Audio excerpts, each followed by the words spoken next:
আজকে আমরা শিখব চ্যাপ্টার 9 রেওয়া মিল। রেওয়া মিল রেওয়া মিল কি?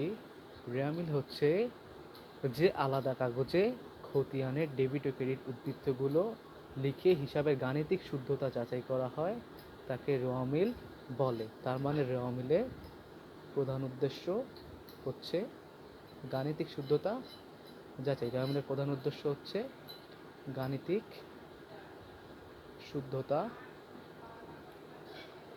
যাচাই। ওয়েল, এরপর হচ্ছে অন্যান্য উদ্দেশ্য। চূড়ান্ত হিসাব তৈরিতে সহায়তা করে, তথ্য প্রদান করে, সময় সংক্ষেপ করে।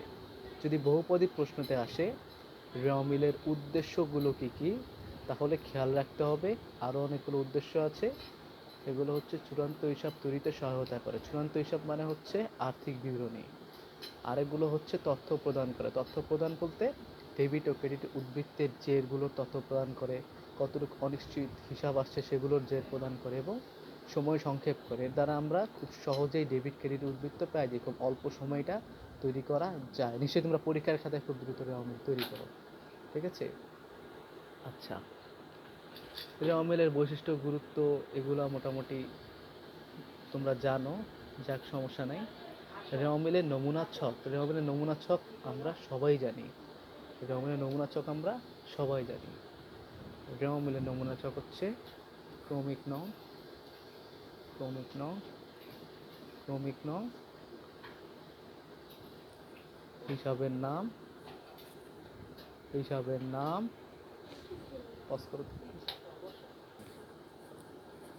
খতিয়ান পৃষ্ঠা,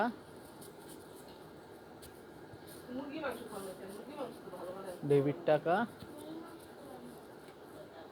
ক্রেডিট টাকা, ক্রেডিট টাকা।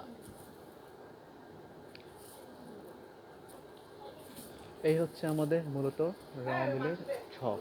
আচ্ছা, এখন সবাই বেশিরভাগই যে সমস্যাগুলোতে পড়ে সেটা হচ্ছে কোনগুলো রেওয়া মিলে যাবে, কোনগুলো রেওয়া মিলে যাবে না।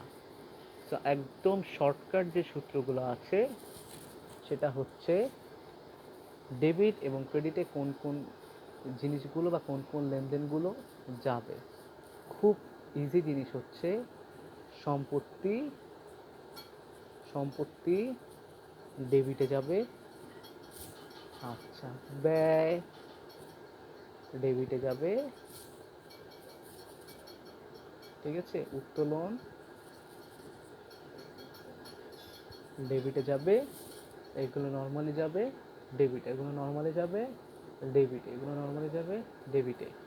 আচ্ছা, এখন কথা হলো এই সম্পত্তি, ব্যয়, উত্তোলন এগুলো নর্মালি যাবে ডেবিটে। এখন কথা হচ্ছে কিভাবে এগুলো ডেবিট ক্রেডিট আমরা। আচ্ছা, তো রেওয়া মিলের ডেবিট সাইডে কোনটা যাবে, ক্রেডিট সাইডে কোনটা যাবে, এটা যদি সুস্পষ্টভাবে তোমাদের জানা থাকে খুব ইজিলি তোমরা রেওয়া মিলটা করতে পারবে। আচ্ছা, ম্যাক্সিমাম ক্ষেত্রে ভুল হয় কোনটা? ম্যাক্সিমাম ক্ষেত্রে ভুল হয় হচ্ছে রেওয়া মিলের ডেবিট ক্রেডিটের যোগফল আমাদের মিলে না। রেওয়া মিলের ডেবিট ক্রেডিটের যোগফল আমাদের মিলে না। আচ্ছা, সেই হচ্ছে একটা ভুল আমরা খুব ইয়েতে পড়ে যাই। আরেকটা জিনিস আমি বলে রাখি, যদি রেওয়া মিল করার সময় রেওয়া মিলের ছকে যেহেতু ক্রমিক নং দেওয়া আছে, রেওয়া মিলের ছকে যেহেতু ক্রমিক নং দেওয়া আছে, যদি তারিখ দেওয়া থাকে তোমরা ক্রমিক নং হিসেবেই দিবা। 1 2 3 4 5 6 এভাবে করে ক্রমিক নং হিসেবেই দিবা। ওয়েল, আমি তোমাদেরকে বলছি যে এখন আমি ডেবিট ক্রেডিট খুব ইজিলি কিভাবে তোমরা আইডেন্টিফাই করতে পারবা এবং কিভাবে কোন কলামে বসাবা সেটা দেখাচ্ছি, এবং খুব ভালো মতো তোমরা খেয়াল করো। আমি ডেবিট ক্রেডিটে খুব সুন্দর মতো তোমাদেরকে দেখাচ্ছি। আবারও বলি, ম্যাক্সিমাম প্র্যাকটিস ম্যাক্সিমাম পারফেক্ট। তোমরা যদি ভালো মতো প্র্যাকটিস করো তোমরা খুব ইজিলি এই জিনিসগুলো পারবে, এবং তোমাদেরকে খুঁজে খুঁজে একটু কঠিনগুলো প্র্যাকটিস করতে হবে। নাম্বার 1, যাবতীয় সম্পত্তি, যাবতীয় সম্পত্তি, যাবতীয় সম্পত্তি ডেবিট সাইডে যাবে। যাবতীয় সম্পত্তি, যত প্রকার সম্পত্তি আছে সবগুলোই যাবে ডেবিটে। তার মধ্যে হচ্ছে সুনাম, অস্পর্শনীয় সম্পত্তি, নগদ তহবিল, প্রাপ্য হিসাব, আসবাবপত্র, যন্ত্রপাতি, যাবতীয় যত প্রকার সম্পত্তি সবগুলোই যাবে ডেবিটে। যাবতীয় যতগুলো সম্পত্তি সবগুলোই যাবে ডেবিটে। আচ্ছা, সম্পত্তিগুলো কি কি সেটা নিশ্চয়ই তোমরা আগে জানো, একটু দেখবা সম্পত্তিগুলো কি কি।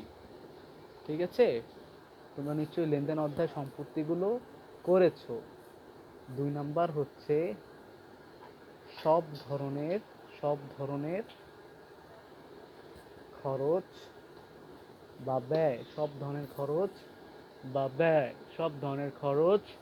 ব্যয়। তোমাদের মনে প্রশ্ন থাকতে পারে খরচ এবং ব্যয়ের মধ্যে পার্থক্য কি?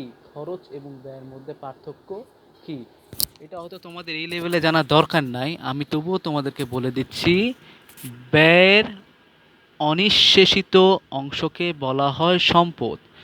ব্যয় দুই ধরনের, এক হচ্ছে সম্পদ, দুই হচ্ছে খরচ। সম্পদ হচ্ছে ব্যয়। সম্পদ কেন ব্যয়? কারণ হচ্ছে এটা অনিঃশেষিত, এটা নিঃশেষ হয়ে যায় না, এটা থেকে যায়, তাই হচ্ছে ব্যয়ের একটা অংশ হচ্ছে সম্পদ। এবং খরচ হচ্ছে নিঃশেষিত ব্যয়, যার মানে হচ্ছে সেটা শেষ হয়ে যায় বা সুবিধা নিয়ে নেওয়া হয়। সেটা হচ্ছে ব্যয় এবং খরচের পার্থক্য। ঠিক আছে, সো সব ধরনের ব্যয় বা খরচ যাবে ডেবিটে। যেমন আমি কয়েকটা দেখাই দেই। ভ্রমণ খরচ, কারখানা কারখানা যত প্রকার খরচ আছে সবগুলো খরচ যাবে ডেবিটে। আচ্ছা, এরপর আসো 3 নাম্বার, সকল প্রকার ক্ষতি। ক্ষতি ক্ষতি আচ্ছা, ক্ষতিগুলো কি? অনাদায়ী দেনা বা কুঋণ।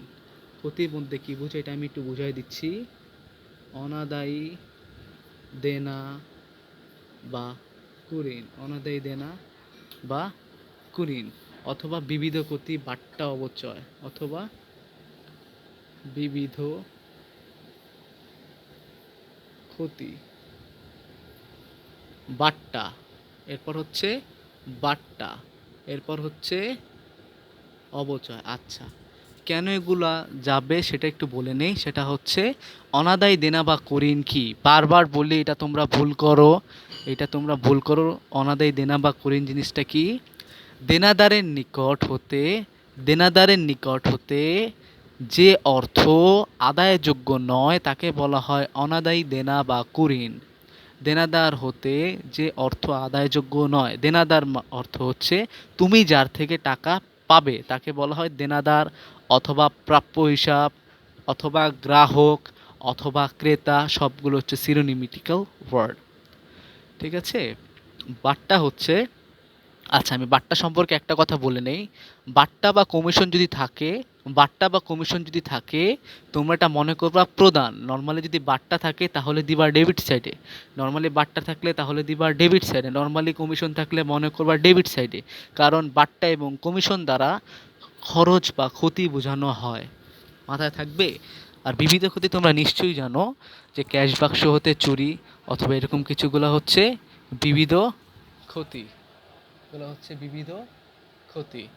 ওয়েল, আচ্ছা এরপর হচ্ছে নাম্বার 4 হচ্ছে অগ্রিম খরচ।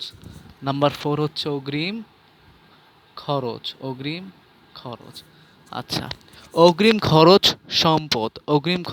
সম্পদ কেন সম্পদ?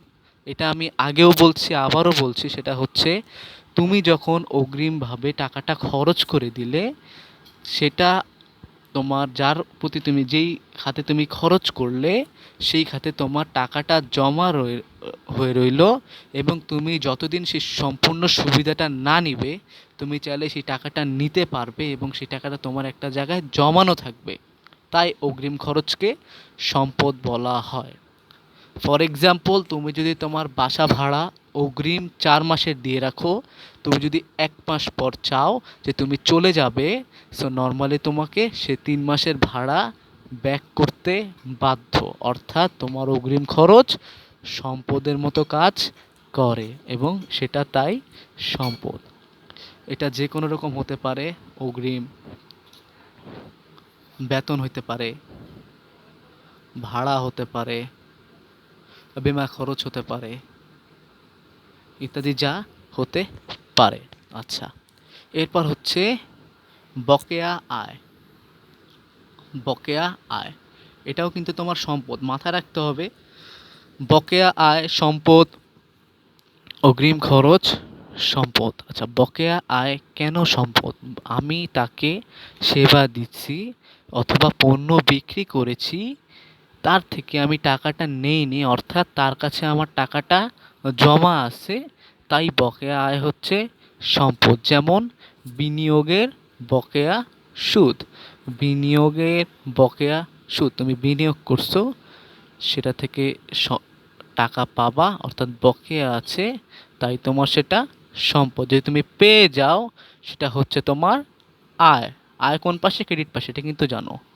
বকেয়ার একটা উদাহরণ দিই আমি, বিনিয়োগের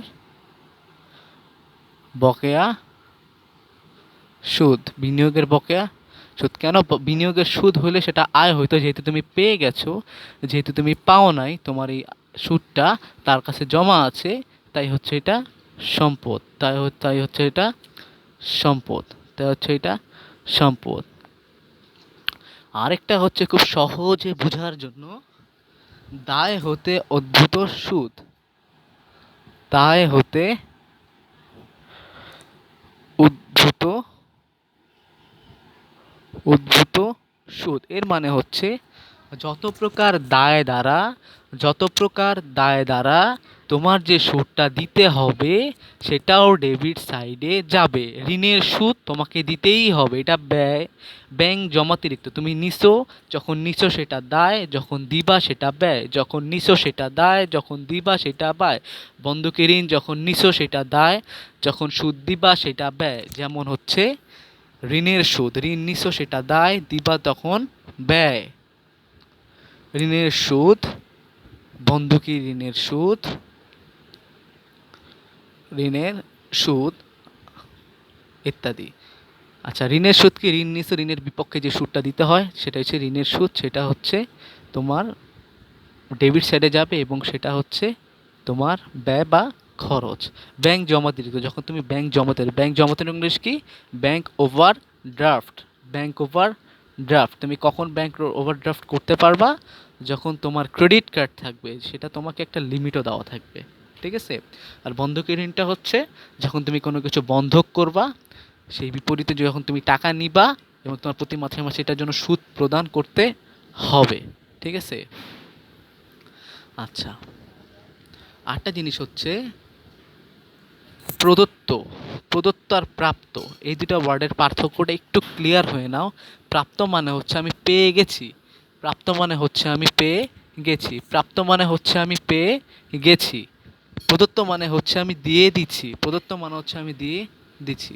যত প্রকার প্রদত্ত আছে সবগুলো ডেবিট, যত প্রকার প্রদত্ত আছে সবগুলো ডেবিট বা খরচ সাইডে যায়, ঠিক আছে? প্রদত্ত ভাড়া হতে পারে, প্রদত্ত বেতন, প্রদত্ত মজুরি, প্রদত্ত বিমা খরচ, যা যা থাকে তাই। আচ্ছা, আরেকটা জিনিস হচ্ছে সকল প্রকার প্রাপ্তব্য বা প্রাপ্য। সকল প্রকার প্রাপ্য, সকল প্রকার প্রাপ্য। সকল প্রকার প্রাপ্য কেন ডেবিটে গেল সেটার কারণটা আমি বলি। প্রাপ্য সুদ বা প্রাপ্য কমিশন মানে তুমি পাবা, প্রাপ্য কমিশন মানে তুমি পাবা, সেটা তোমার সম্পদ, তার কাছে জমা আছে। প্রাপ্য মানে হচ্ছে পাওয়া, প্রাপ্য মানে পাবা। প্রাপ্য বেতন, তুমি বেতন পাবা। প্রাপ্য কমিশন, তুমি কমিশন পাবা, তাই সেটা ডেবিট। আমি আবার বলছি, আরেকবার রিপিট করলাম, যেটা তুমি পাবা সেটা তোমার জন্য ডেবিট, যেটা তুমি দিবা সেটা তোমার জন্য ক্রেডিট, ঠিক আছে? আরেকটা হচ্ছে বিক্রয় ফেরত বা বিক্রয় বার্তা ইত্যাদি যে দফাগুলো আছে, যেগুলো তোমার আয়কে হ্রাস করে, আয়কে হ্রাস করে। আমি বলছি না, আয় হ্রাস পাইলে ডেবিট, আয় বৃদ্ধি পাইলে ক্রেডিট, আয় হ্রাস পাইলে ডেবিট, আয় বৃদ্ধি পেলে ক্রেডিট, ঠিক আছে? লাস্ট যেটা হচ্ছে সেটা হচ্ছে বিক্রয় ফেরত। বিক্রয় বিক্রয় ফেরত, এই সবগুলা হচ্ছে ডেবিট। আমি আবারও জিনিসটা বলি, তোমরা হিসাব 5 প্রকার পাইছো: সম্পদ, আয়, ব্যয়, দায়, মালিকানা সত্ত্ব। সম্পদ বাড়লে ডেবিট, কমলে ক্রেডিট। সম্পদ বাড়লে ডেবিট, কমলে ক্রেডিট। সম্পদ বাড়লে ডেবিট, কমলে ক্রেডিট। আয় বাড়লে ক্রেডিট, কমলে ডেবিট। আয় বাড়লে ক্রেডিট, কমলে ডেবিট। ব্যয় বাড়লে ডেবিট, কমলে ক্রেডিট। ব্যয় বাড়লে ডেবিট, কমলে ক্রেডিট।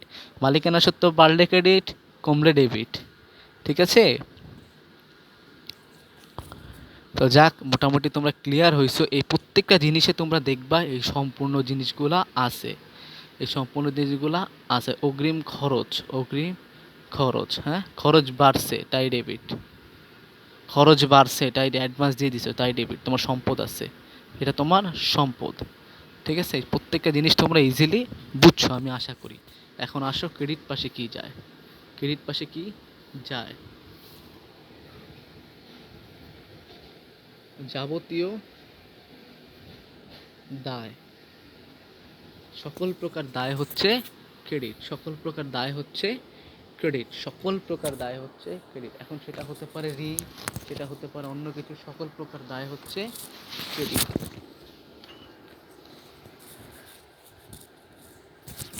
আচ্ছা, সকল প্রকার দায় ক্রেডিট। এখন কি কি কি দায় আছে? এক হতে পারে সেটা প্রদেয় হিসাব, প্রদেয় হিসাব, প্রদেয় সুদ, মূলধন, সবগুলোই হচ্ছে ক্রেডিট। এখন কথা তোমরা বলতে পারো মূলধন কেন দায়, অথবা মূলধন দায় হলে আমরা কেন সেটাকে দায় কলামে দেই না। এখানে মূলধন লিখছি, তোমাদের মনে একটা প্রশ্ন আসছে কেন মূলধন আমরা দায় হিসেবে দেই না। আমি একটা জিনিস তোমাদেরকে বলছিলাম, খুব ভালো মতো বুঝো। ব্যবসা সত্তা নীতি অনুযায়ী মালিক ও ব্যবসা প্রতিষ্ঠান সম্পূর্ণ আলাদা। মালিক ও ব্যবসা প্রতিষ্ঠান সম্পূর্ণ আলাদা। ব্যবসা প্রতিষ্ঠানের মালিক যখন মূলধন দেয় তখন সেটা ব্যবসা প্রতিষ্ঠানের জন্য দায় হয়। আমরা যেহেতু ব্যবসা প্রতিষ্ঠানের হিসাব করতেছি তাই সেটা আমরা দায় হিসেবে ইনক্লুড করছি, যেটাকে বলা হয় অন্তর দায়। ব্যাপারটা ক্লিয়ার? ঠিক আছে? 2 নম্বর হচ্ছে সকল প্রকার আয়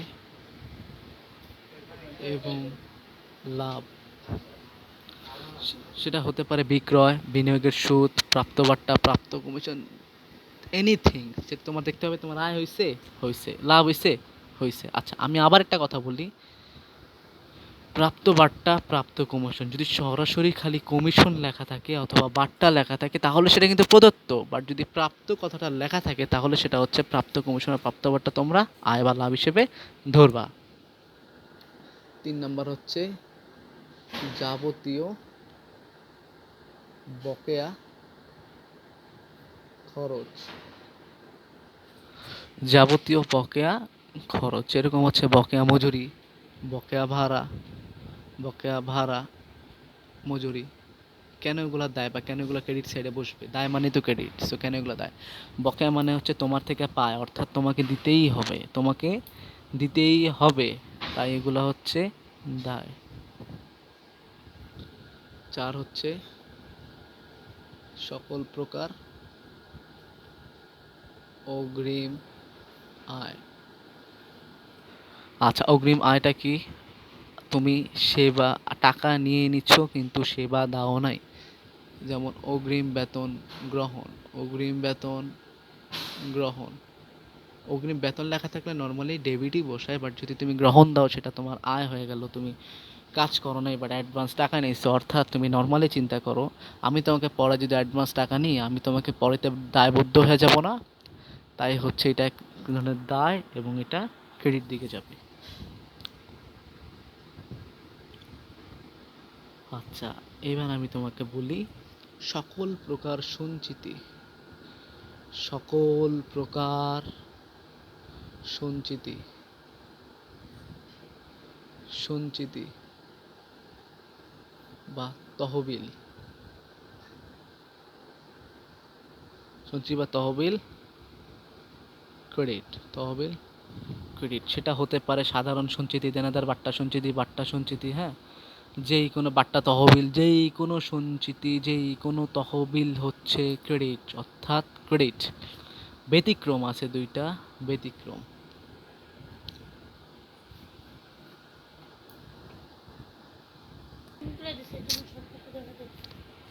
আচ্ছা, তো ব্যতিক্রম আছে। আমি আবারও বলি, সকল প্রকার সঞ্চিতি বা তহবিল হচ্ছে ক্রেডিট। ব্যতিক্রম কি? ব্যতিক্রম হচ্ছে পাওনাদার বা প্রদেয় বাট্টা সঞ্চিতি। পাওনাদার বা প্রদেয় বাট্টা সঞ্চিতি। হ্যাঁ, আমার লেখা একটু খারাপ, বাট তোমরা তো বুঝো, তাই আর কি লেখাটাকে সুন্দর করি না, বুঝছো? এরপরে হচ্ছে সম্পত্তি থেকে উদ্ভূত সুদ। তোমার যে কোনো সম্পত্তি থেকে যদি সুদ পাও, সেটা তোমার ক্রেডিট বা আয়। সম্পত্তি হতে উদ্ভূত সুদ, অর্থাৎ বিনিয়োগের সুদ বলো, তারপরে কি কি বলবো, স্থায়ী আমানত সুদ, লগ্নি। আচ্ছা, লগ্নি মানে বিনিয়োগ, বিনিয়োগের আরেক নাম হচ্ছে লগ্নি। আচ্ছা, আমি সমস্যা নাই, তোমাদের সবগুলার রেফার নামগুলা বা দিয়ে দিব, সব কোনো চিন্তা করবো না, সবগুলো রেফার নাম আমরা দিয়ে দিব। আচ্ছা, সকল প্রদেয় বা দেয় হচ্ছে ক্রেডিট, নর্মালি জানো। লাস্ট হচ্ছে ক্রয় ফেরত, ক্রয় ফেরত বা ক্রয় বাট্টা ক্রেডিট। কেন ক্রেডিট সেটা আমি বলি। সেটা হচ্ছে যে কোনো ক্রয় করবা, যখন ফেরত দিবা বা বাট্টা দিবা, তখন সেটার মাধ্যমে ক্রয় হ্রাস হয়, তাই সেটা হচ্ছে credit. Clear? I hope that